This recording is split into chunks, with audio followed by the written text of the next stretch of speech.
I think this is a really silly question. My skin color has nothing to do with how I think or how I come to conclusions. I used to be very anti-Israel back in the day, and that belief had everything to do with my skin color and nothing to do with using my brain or using facts or logic or critical thinking. Here's a clip of a former pro-Palestinian explaining exactly why and how she saw the light.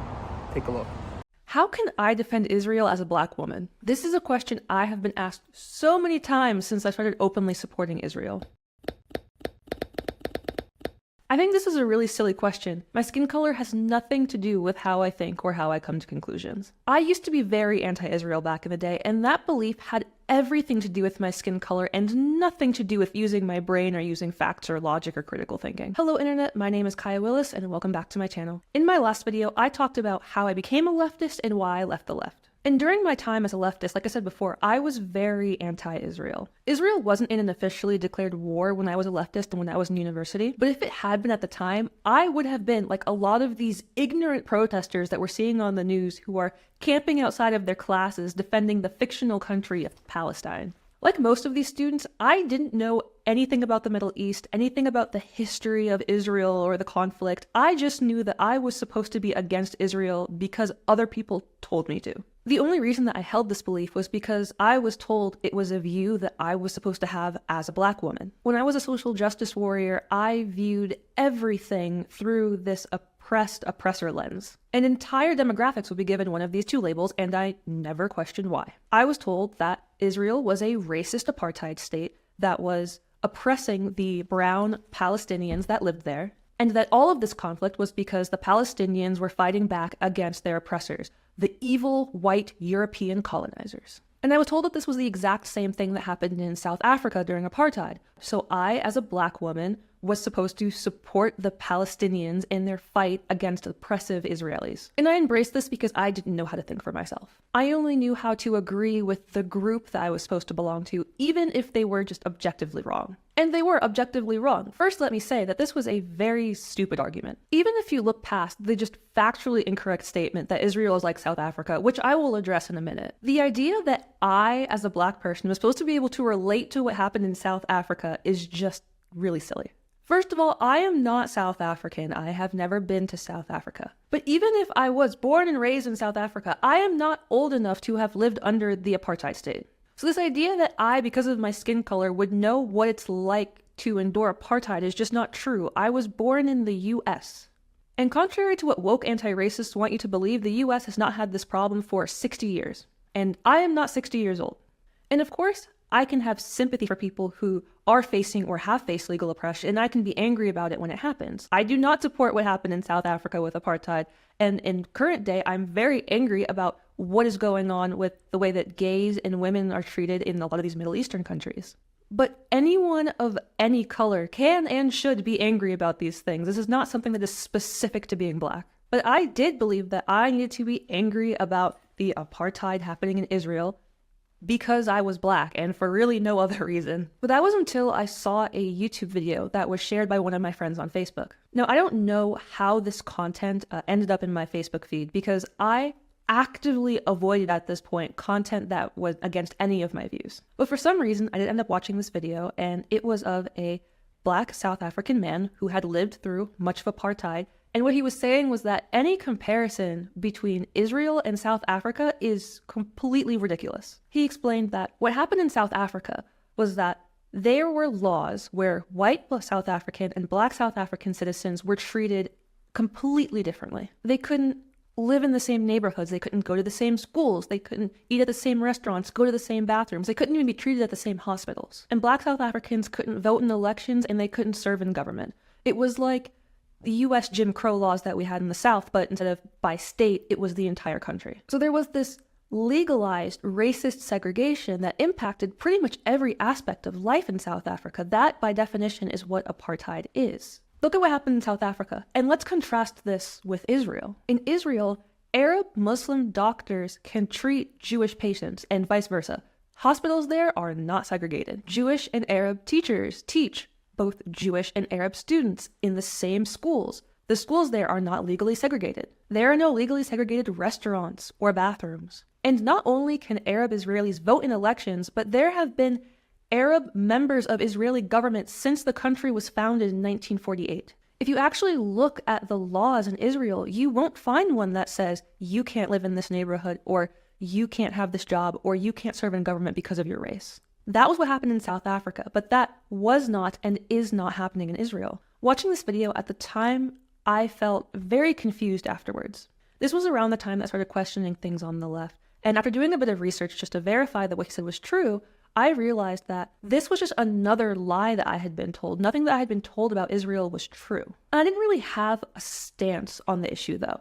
Like I said before, there wasn't an active war happening at the time, and I wasn't really interested in international politics. So there wasn't a reason for me to do much more digging besides knowing that I wasn't going to continue to be blindly anti-Israel. But October 7th changed my mind and pushed me to dig further and do some more of my own research. When I woke up on October 7th and saw the horrific images and videos being posted from the Hamas attack, I didn't really understand what was happening. This was really my first time seeing war and the tragedy that it creates, and I couldn't wrap my head around how people could do such terrible, barbaric things. So I started doing my own research, and one of the first things I discovered that I did not know before October 7th is that the West Bank and Gaza are really in practice two separate countries from Israel. They have their own governments, they have their own borders.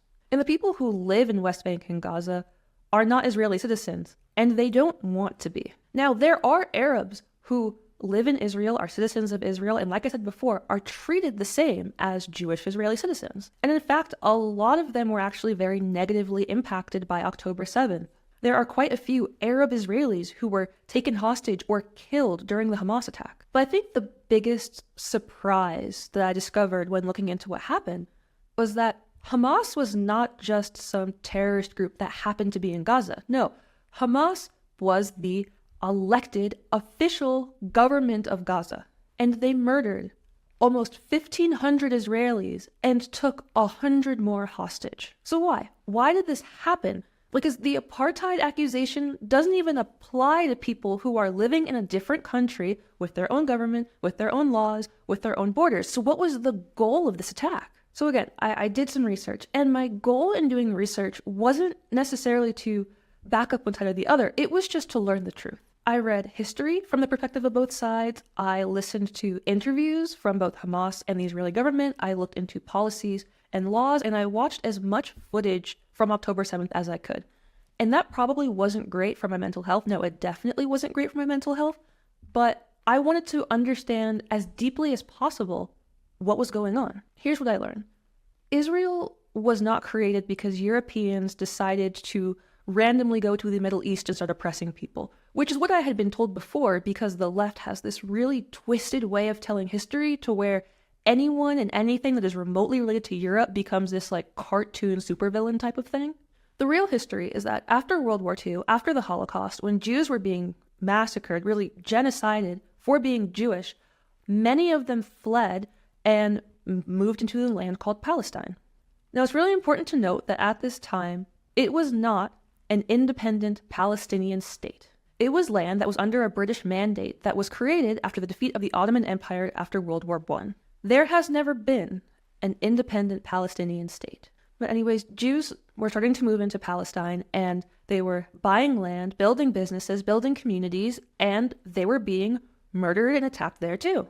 And it really shouldn't be surprising that the Jews who lived there wanted to build borders between themselves and the people who wanted to kill them, whether these people were Nazis or Muslim terrorists living in Palestine. Now, the British mandate ended with the proposal to create two states, Israel and Palestine, in that region. If both states had accepted the two-state solution, there would have been an independent Arab Muslim majority Palestinian state, and there would have been a Jewish majority state. And any Arabs that wanted to stay in Israel and the Jewish majority state would have been allowed to stay there. And the founding documents of Israel very clearly state that this was the case, that the goal was to create a state where people could live regardless of their race, regardless of their religion, and without violence. Israel's founding documents, their Declaration of Independence, says, "The state of Israel will ensure complete equality of social and political rights to all its inhabitants, irrespective of religion, race, or sex.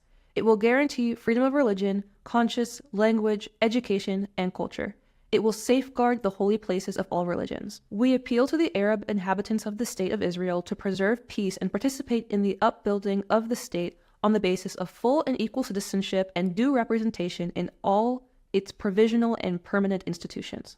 So obviously, as we're seeing today, Israel accepted the deal, is a country, did what it said it was going to do in its founding documents. But Palestine did not accept this proposal. Once the country of Israel was founded, the surrounding Arab states and the Palestinians attacked Israel, and they attacked Israel over and over again. So anyone who was living in Israel after these attacks started and supported the violence either left or was reasonably not allowed to stay and continue to attack Jews. But these attacks from Palestinians and from the surrounding Arab countries continued for the last 75 years. Every single war that has happened with Israel has been initiated by the Arab Muslim majority countries around Israel.